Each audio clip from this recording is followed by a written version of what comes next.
Hello po sa inyong lahat mga ka-crypto. Ako po si Pinoy Crypto Trader at sa video na ito ay atin pong pag-uusapan ang tungkol dito kay Shiba Inu.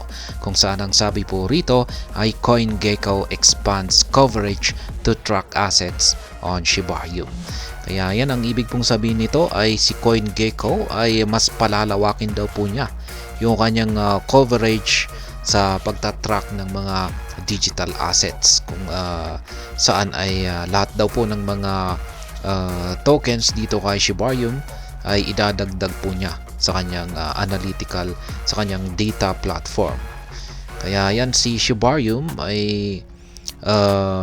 isa po kasi itong platform kung saan ay meron na rin po itong mga iba't ibang mga tokens yan na ginagawa po ng mga projects dito, yung mga nagde-develop dito ay marami pong mga tokens dito.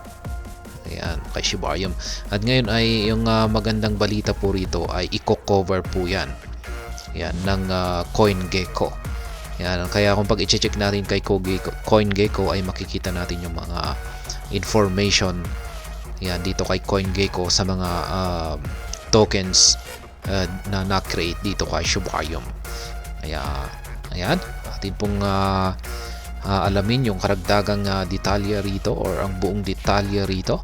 Pero bago po tayo magpatuloy ay nais ko lamang po munang bigyang linaw ang aking disclaimer kung saan ang nilalaman po ng video na ito ay hindi po ito isang financial advice. For education and information purposes lamang po ang layunin nito. Maliban po dito ay nais ko na rin pong magbigay babala na wala pong kahit anumang group chat ang Pinoy Crypto Trader. Ayan, prominent market tracker CoinGecko has expanded its coverage to include assets on Shiba Inu, the blockchain network associated with the Shiba Inu ecosystem. Kaya, ayan, isa pong market tracker itong si CoinGecko. At ngayon ay palalawakin po niya yung kanyang mga coverage sa lahat ng mga sa mga cryptocurrencies yan or mga digital assets dito kay Shiba Inu. Ayan. CoinGecko has included a dedicated page tracking the digital assets on the Shiba Inu network. Turkish-based ex-user Legolas Shiba Inu recently called the public's attention to the development in a post on social media platform X. CoinGecko added the Shiba Inu network. Now you can see coins in the Shiba Inu network and the Gecko terminal. The Turk Shiba Inu enthusiast disclosed. Kaya yan, nung naglabas daw po sa development na ito ng CoinGecko ay ang Turkish-based user na si Legolas Shiba Inu. Kaya ayan, meron pong ginawa itong si CoinGecko na isang separate na tracking page para po yan dedicated po or para lamang po rito kay Shiba Inu. Kaya ayan, yung dedicated po na ito na page para kay Shiba Inu ay ito po yung mga lahat ng mga tokens na nandito po kay Shiba Inu. Kaya ayan, or coins yan na create dito kay Shiba Inu. He specifically tagged prominent Shiba Inu figures such as Satoshi Kusama, Lucy, Vet Kusama, and Ragnar. Legolas.Shiba Inu. Yan po siya. Ito po yung actual po niya na post. CoinGecko added Shiba Inu network. Now you can see coins in Shiba Inu network and Gecko terminal. Let's say woof together. Kaya yan po yung screenshot. Ayan. Ito po yung may link po siya rito. Ayan, makikita natin. Ayan. Wrap Bone. Ito po yung mga coins dito kay Shiba Inu. Nandyan si Marswap. Ayan, MSWAPF. Marswap. Nandyan rin si Brick, Punk, TSO, Dogpad, EW. Ayan, marami po yan. Yan po yung mga coins dito kay Shiba Inu. At meron pang mga nakikreate dyan na mga bago. Kaya marami po yan. Kaya ang ginawa po ni CoinGecko ay gumawa siya ng separate terminal or separate page na ayan, Gecko terminal. Ayan, at dyan po natin makikita yan.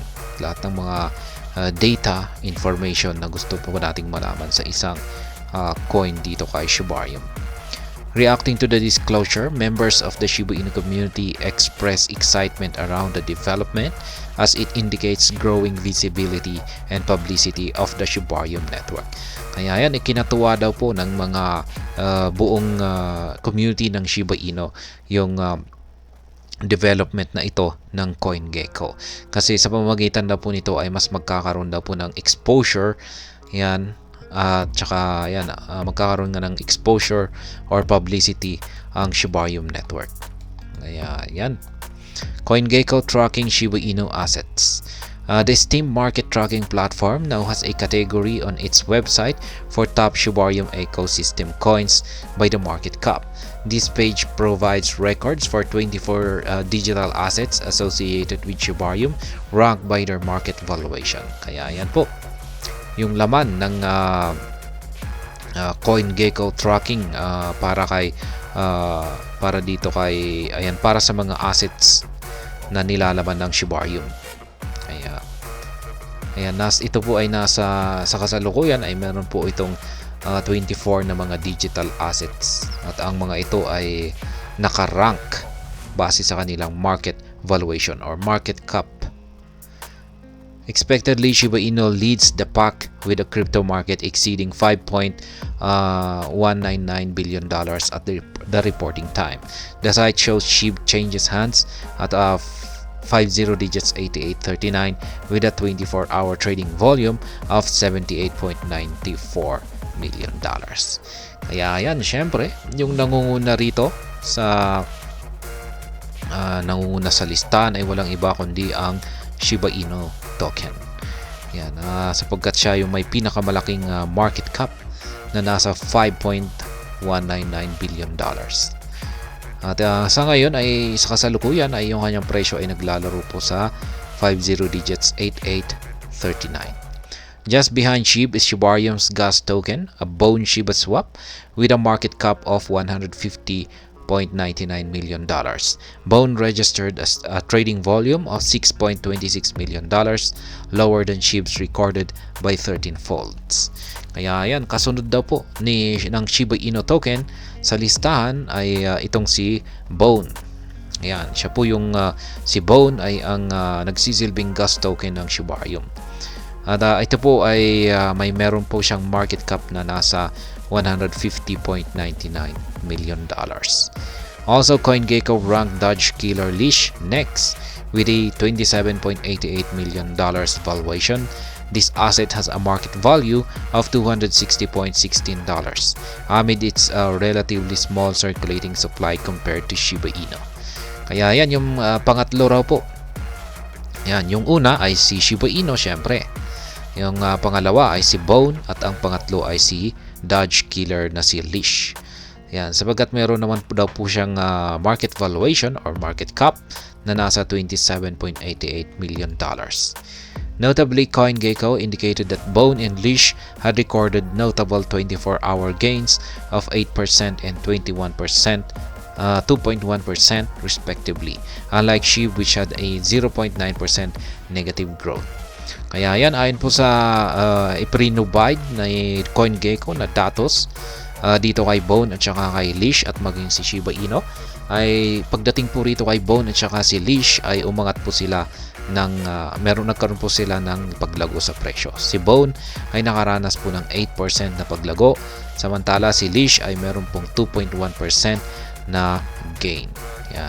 Yan po yung kanilang ipinakitang gain itong nakalipas na 24 oras. Ngunit di po tulad ni Bone at saka si Leash, si SHIB po ay nakaranas ng pagbagsak na 0.9%.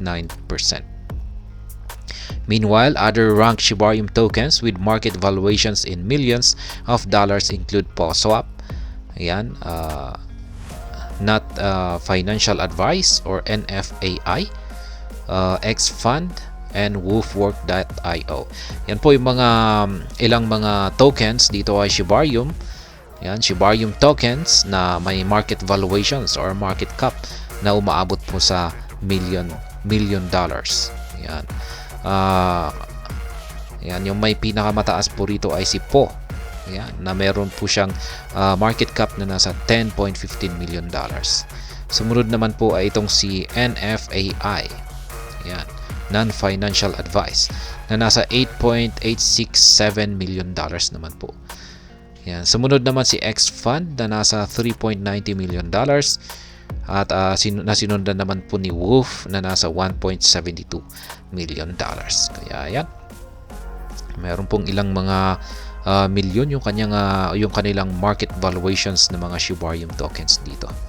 However, for some other assets, CoinGecko only track their 24-hour trading volume with no records of the market valuations. Ayan, kulang pa pala yung mga datos ng ibang mga digital assets. Tanging meron lamang daw po ay yung kanilang 24-hour trading volume. Ayan, inaayos pa siguro nila kasi bagong-bago pa lamang.